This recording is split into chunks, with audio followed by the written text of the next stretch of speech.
ان کے چہروں پر بھی اداسی نظر آ رہی ہے۔ جب ان سے گاؤں کے لوگوں اور بچوں کے بارے میں سوال کیا جا رہا ہے، ان کی نظریں کھیتوں کی طرف اٹھ رہی ہے۔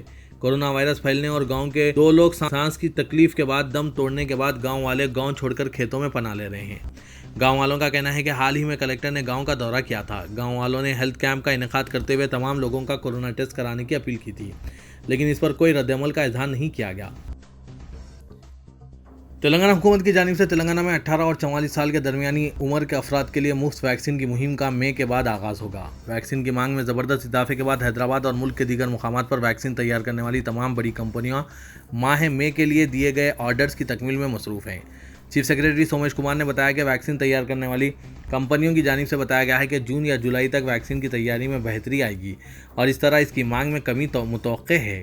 اسی لیے تلنگانہ میں 18 سال سے زائد عمر کے افراد کے لیے جون سے ٹیکہ اندازی کی توقع کی جا رہی ہے۔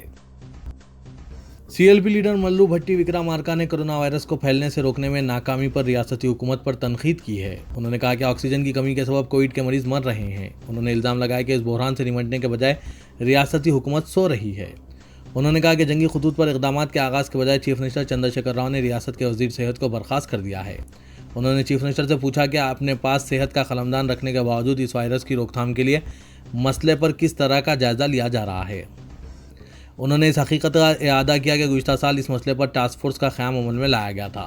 کمیٹی کی کارکردگی سے کوئی بھی باخبر نہیں ہے۔ انہوں نے اس ٹاسک فورس کی جانب سے اپوزیشن کی سیاسی جماعتوں کو بھی رپورٹ حوالے کرنے سے متعلق چیف منسٹر کے بیان کا حوالہ دیتے ہوئے کہا کہ تاحال اس ٹاسک فورس سے انہیں کوئی رپورٹ نہیں ملی ہے۔ انہوں نے چیف منسٹر سے مطالبہ کیا کہ وہ اپنے فارم ہاؤس سے باہر نکلیں اور ریاست کے عوام کو درپیش مسائل کو سمجھیں۔